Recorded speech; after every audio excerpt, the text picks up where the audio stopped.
Parliament election کے result سامنے آتے ہی، نتائج سامنے آتے ہی مجھے اپنے مسلم بھائیوں کی چیمگوئیاں نظر آ رہی ہیں، یہ پریشان نظر آ رہے ہیں۔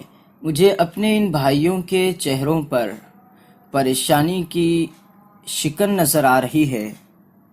مسلمان پوری طرح خوف و ہراساں ہے کہ ایک مرتبہ پھر بی جے پی حکومت قائم ہو چکی ہے، وہ حکومت جس نے ملک کی معاشیات کو نقصان پہنچایا تھا، جس نے بے روزگاری بڑھانے میں کوئی کسر نہیں چھوڑی تھی، جس نے کسانوں کے مسائل کو حل کرنے کی بجائے اسے مزید زیادہ کیا تھا، وہ حکومت جس نے دھرم کے نام پر، مذہبی منافرت کے نام پر ملک کے سیکولر ڈھانچے کو نقصان پہنچایا تھا، وہ ایک مرتبہ پھر اقتدار پر آ گئی ہے۔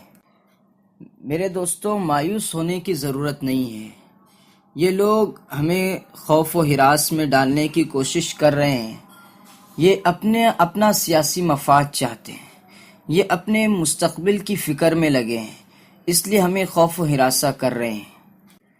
کیا تمہیں بلند مقام جادوگروں کی داستان یاد نہیں ہے؟ یہ وہ جادوگر تھے جو ساری زندگی کفر کرتے رہے، جادو کرتے رہے، منتر پڑھتے رہے، اس کے ذریعے سے بہت سو کو گمراہ کیا، بہت سو کو دھوکہ دیا۔ یہ شیطان کے پجاری تھے، شیطان کی پوجا کرتے رہے، اس کی پرستش کرتے رہے، جادو کے ذریعے کمائی کی، اپنے پیٹ کو بھرا، لوگوں سے خوب مال لوٹا، اپنے بادشاہ کو سجدے کیے، نعوذ باللہ اسے خدا تک قرار دیا، اسے خدا مانا، ساری زندگی بڑے بڑے گناہ کیے، انتہائی خطرناک گناہ کیے، جادو خدا کو جھٹلایا، لیکن اس کے باوجود اللہ تعالیٰ نے ان تمام پر اپنی نظر کرم فرمائی۔ یہ وہ چند لوگ تھے جن پر اللہ تعالیٰ نے اپنے نظر کرم فرمائی، اللہ کی نظر کرم ہو گئی ان پر۔ پھر کیا تھا؟ وہ لوگ ڈٹ گئے، جم گئے، اپنی بات پر اڑ گئے اور پھر ہمیشہ ہمیش کے لیے کامیاب ہو گئے، سکون و عافیت کی نیند سو گئے۔ یہ کون لوگ تھے آپ جانتے ہیں؟ ارے میرے دوستو، میں تمہیں بتانا چاہتا ہوں، یہ فرعون کے جادوگر تھے۔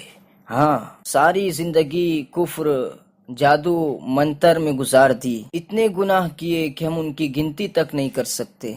پھر حضرت موسیٰ علیہ السلام کے مقابلے میں اترے، اپنے جادو کو لے کر اترے، لیکن اپنی آنکھوں سے جب معجزے کو دیکھا تو ان کی آنکھیں کھل گئی۔ اور کیسی آنکھیں کھلی؟ کہ اللہ تعالیٰ کی نظر کرم فرمانے کی برکت تھی کہ وہ اپنی بات پر ڈٹ گئے اور ایمان لے آئے، اور ایمان لاتے ہی اللہ تعالیٰ سے دیدار کا ایسا شوق کہ فوراً اللہ تبارک و تعالیٰ کی دیدار نصیب ہوئی، اللہ تعالیٰ سے جا ملے، اللہ تعالیٰ کے دیدار کے شوق میں مست ہو گئے تھے۔ انہیں یقین ہو گیا تھا کہ موت ہماری زندگی کا اختتام نہیں، بلکہ ہماری زندگی کا موت کے ذریعے سے آغاز ہوگا۔ فرعون انہیں دھمکاتا رہا، مار ڈالوں گا، کاٹ ڈالوں گا، چیر ڈالوں گا، جلا ڈالوں گا، لیکن وہ مسکراتے رہے کہ فَاقْضِ مَا أَنْتَ قَاضٍ، وہ کہتے رہے کہ اس دنیا میں تیرا حکم چلتا ہے، اور وہ تیرا حکم بہت تھوڑی دیر کا ہوگا، وہ تھوڑی دیر ہم برداشت کر لیں گے، ہم سہ لیں گے، جیسے ہی موت آئیں گی ہم یہاں سے رخصت ہو جائیں گے اور وہاں پہنچ جائیں گے جہاں صرف اللہ تعالیٰ کا حکم چلتا ہے، اس لیے ہمیں کوئی غم نہیں، کوئی پریشانی نہیں۔ دوستو، یہ چند من کی استقامت تھی ان جادوگروں کی کہ جن کا لطف، جس کا مزہ وہ آج تک لوٹ رہے ہیں، آج تک وہ مزے سے مست ہیں۔ عالمی سامراج اور اس وقت کی سپر پاور طاقت کے سامنے، فرعون کے سامنے وہ ڈٹ گئے، اور ان کا یہ ڈٹنا اللہ تبارک و تعالیٰ کو اتنا پسند آیا کہ قرآن مقدس میں ان کی پوری داستان کو اللہ تبارک و تعالیٰ نے بیان فرما دیا ہے۔ یا اللہ، سبحانک یا رب، بار بار تلاوت قرآن میں ان کا تذکرہ آتا ہے تو دل رشک سے جھوم جاتا ہے کہ اتنے مختصر وقت میں اتنی بڑی کامیابی ان جادوگروں نے حاصل کر لی۔ اس وقت فرعون کے سامنے کوئی انکار کرنے والا نہیں تھا۔ حضرت موسیٰ علیہ السلام ابھی ابھی تشریف لائے تھے۔ اس وقت فرعون سپر پاور طاقت تھی، اس کے سامنے کوئی ڈٹ نہیں سکتا تھا، کوئی کھڑے نہیں ہو سکتا تھا۔ وہی اس وقت کی عالمی برادری تھا، وہ ناقابل شکست تھا۔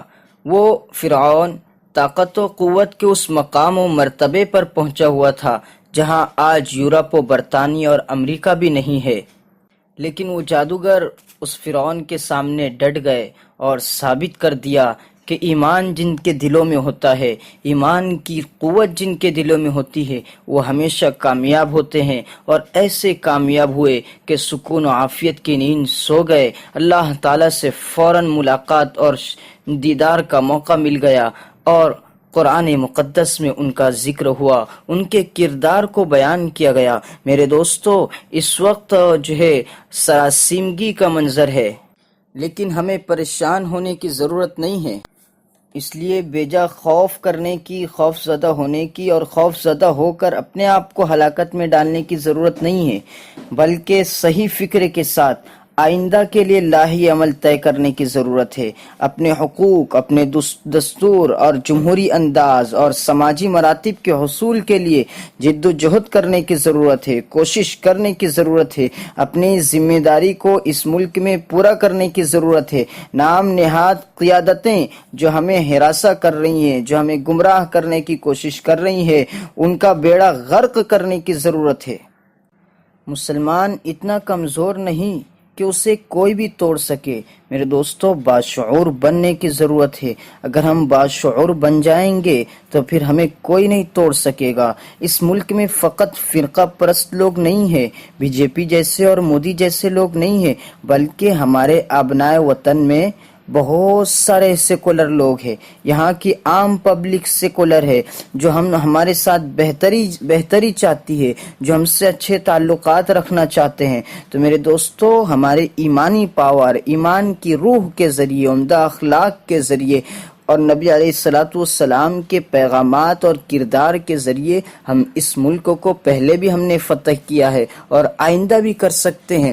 اس لیے مایوس ہونے کی ضرورت نہیں ہے۔ اگر حالات خراب ہوتے ہیں تو ہم بھی ان جادوگروں کی طرح استقامت دکھلائیں گے، ڈٹ جائیں گے، اور اللہ تبارک و تعالیٰ کے ساتھ جو ہے اللہ تبارک و تعالیٰ کی حضور پہنچ جائیں گے۔ اللہ تعالیٰ کے دیدار کا ہمیں موقع مل جائے گا۔ اس لیے اگر ہمارے لیے یہاں اس ملک میں جو ہے راحت ہے، اس ملک میں آئندہ رہنا ہے، تو یہ بھی ہمارے لیے فائدے کی بات ہے۔ لیکن حالات سخت ہوتے ہیں، سنگین ہوتے ہیں، تو بھی ہمیں گھبرانے کی ضرورت نہیں ہے۔ مالک الملک موجود ہے، جس کے آگے کسی کی